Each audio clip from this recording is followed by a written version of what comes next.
बिस्मिल्लाहिर्रहमानिर्रहीम। अस्सलाम वालेकुम स्टूडेंट्स।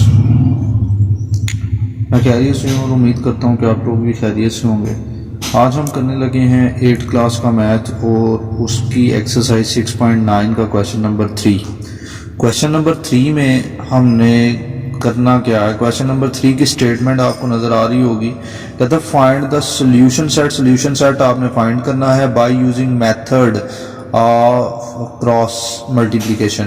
क्रॉस मल्टीप्लिकेशन का मेथड हमने यूज़ करना है और इसका सोल्यूशन सेट फाइंड करना है।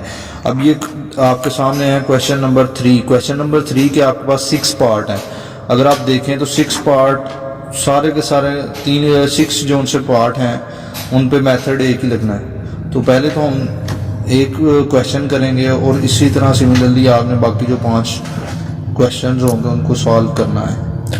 तो पहला क्वेश्चन आपके पास ये है 2x minus 7y is equal to 11, 5x minus 10y is equal to 10। तो अब हम इसका सोल्यूशन स्टार्ट करते हैं। अब इसमें इसके हम स्टेप बना लेते हैं। स्टेप 1 है, आपने क्या करना है, इन दोनों इक्वेशंस को ऐसे लिखना है कि इनका जो उनसे ज़ीरो है वो सिर्फ और राइट साइड पे है, बाकी ये जितनी भी टर्म्स होंगी राइट साइड वाली आपने उठा के इनको लेफ्ट साइड पे ले आना है। तो स्टेप 1 में हम क्या करेंगे, इसकी इक्वेशंस की राइट साइड वाली कोई भी वैल्यू होगी आपने उसको उठा के लेफ्ट साइड पे ले आना है और इस तरह हम कह सकते हैं सिंपल कि आपने राइट साइड पे ज़ीरो बनाना है। तो ज़ीरो कैसे बनेगा, जो भी वैल्यू आपकी राइट साइड पे होंगी आपने इनको उठा के इधर ले आना है। ठीक है, तो इधर हम करते हैं जी पहला काम 2x माइनस 7y। अब ये 11 था, इधर 11 इधर इस साइड पे आ गया, लेफ्ट साइड पे क्या हो गया माइनस 11 इज इक्वल टू 0। अब आप देख सकते हैं कि राइट साइड पे 0 बन गया। इसी तरह 5x minus 10y minus 10 is equal to 0। अब इनके नाम रख लेते हैं, ये आपकी इक्वेशन 1 है, ये इक्वेशन 2 है। ठीक है जी, तो इधर आपके पास अगर आप देखें तो हमने जो पहला स्टेप मैंने आपको कहा था कि आपने क्या करना है, इनको राइट साइड पे इक्वेशंस के आपने ज़ीरो बनाना है, तो वो हमने बना लिया। अब थोड़ा सा तरीकाकार आपने समझना है। अगर हम देखें तो इधर x का कोफिशिएंट 2 है, इधर y का कोफिशिएंट -7 है और कांस्टेंट क्या है -11। आपने इनको इस तरह लिखना है 2 -7 उसके बाद -11। दोबारा इस तरह लिखेंगे 2 -7 और -11।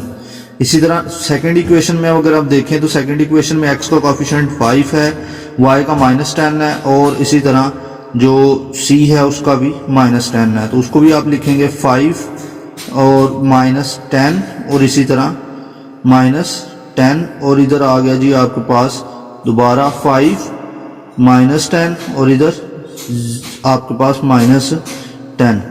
अब नेक्स्ट स्टेप क्या है, नेक्स्ट स्टेप आपने लगानी है इधर लाइन, ये फर्स्ट ये छोड़ के और इधर भी आपने लाइन लगानी है।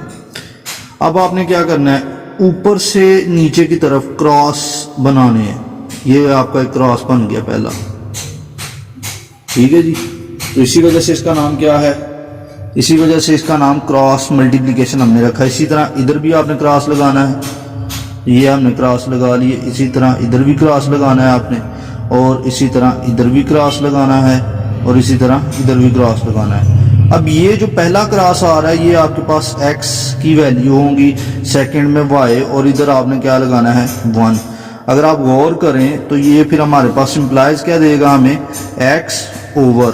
अब ये जो अपर से लोअर की तरफ है ये आपका पॉजिटिव आएगा, इसको हम इस तरह लिखेंगे -7 इंटू -10, फिर माइनस लगाना है। जब हमारा क्रॉस नीचे से ऊपर की तरफ जाएगा तो उसके शुरू में हमने माइनस लगाना है। इधर क्या आ गया -10 और -11। अब आप देख सकते हैं कि जो क्रॉस वाली वैल्यूज हैं, जो एरो ऊपर की तरफ जा रहा है ये दोनों वैल्यू मल्टीप्लाई हो रही हैं और जो एरो नीचे की तरफ आ रहा है वो दोनों वैल्यू मल्टीप्लाई हो रही हैं। तो मल्टीप्लाई करने के लिए मैंने ब्रैकेट्स यूज़ की हैं। आप अगर डायरेक्ट करना चाहें आप डायरेक्ट भी कर सकते हैं। उसके बाद इक्वल, फिर y वाली वैल्यू, y वाली भी जस्ट एज इट इज़ ही है 11 -11 मल्टीप्लाई 5। अपर जो ऊपर से नीचे की तरफ एरो आ रहा है वो पॉजिटिव वैल्यूज़ होंगी, फिर उसके बाद माइनस, फिर -10 इंटू 2, फिर उसके बाद आपने ये 1 वाली वैल्यूज़ लिखनी है 1/2 इंटू -10, उसके बाद माइनस, क्योंकि एरो हमारा नीचे से ऊपर की तरफ जा रहा है इस वजह से माइनस आ गया, 5 इंटू 7। अब हमने क्या करना है जी, अगर हम इनको सिंप्लीफाई करें तो ये आपके पास आ जाएगा x ओवर, ज़रा गौर करना है आपने, minus minus plus, minus minus plus आ गया, उसके बाद अगर आप देखें तो 7 10 70 आ गया, 70 पॉजिटिव, उसके बाद minus minus plus, plus minus minus, और उसके बाद आ गया जी आपके पास, अगर हम 10 को 11 से मल्टीप्लाई करें तो आता है 110 इज इक्वल टू, अब y की बात करते हैं, y में अगर आप गौर करें तो y आपके पास क्या है, -11 मल्टीप्लाई 5 -55, उसके बाद minus minus plus 10 2 20 is equal to 1 over plus minus minus 10 2 -20, उसके बाद माइनस 5 7 35, अब इधर 7 माइनस का था, इधर माइनस लगा दें तो माइनस माइनस प्लस हो गया, तो ये आपके पास वैल्यू आ गई है जी। ये हमने इनको अब इस मजीद सिंप्लीफाई कर लेते हैं, तो मजीद सिंप्लीफाई करें तो ये आता है x ओवर 70 माइनस 110, तो ये आ जाएगा आपके पास 110 माइनस 70 इज इक्वल टू 0, और इधर 40, ये आ गया जी -40 is equal to y over, अब 55 माइनस का है, 20 प्लस का है, तो अगर हम इसमें से निकाल लें तो ये आपके पास आ जाता है 35 -35, और इधर इज इक्वल टू 1 ओवर 35 में से 20 गए, इधर बच गया जी आपके पास 15। अब आपने क्या करना है, अगर हम देखें तो ये 20 के इक्वल है और ये 20 के इक्वल है, अगर हम इनको लिखें इस तरह x over -40 is equal to 1 over 15, और इसी तरह y over -35 is equal to 1 over 15, तो हमारे पास ये वैल्यू इधर हमारे पास डिवाइड हो रही है तो जाकर मल्टीप्लाई हो जाएगी, x is equal to -40 over 15, और इधर y is equal to -35 over 15।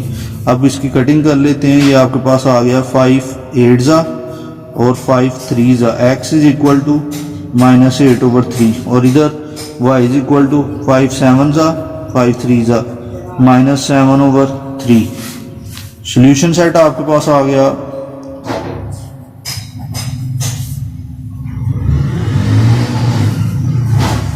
-8 over 3, उसके बाद -7 ओवर 3। तो आज का यही आपका काम था, आपने क्या करना है, इसकी प्रैक्टिस करनी है, बाकी जो क्वेश्चंस बच गए हैं और उसकी प्रैक्टिस करके मुझे होमवर्क करके सेंड करना है। Thank you.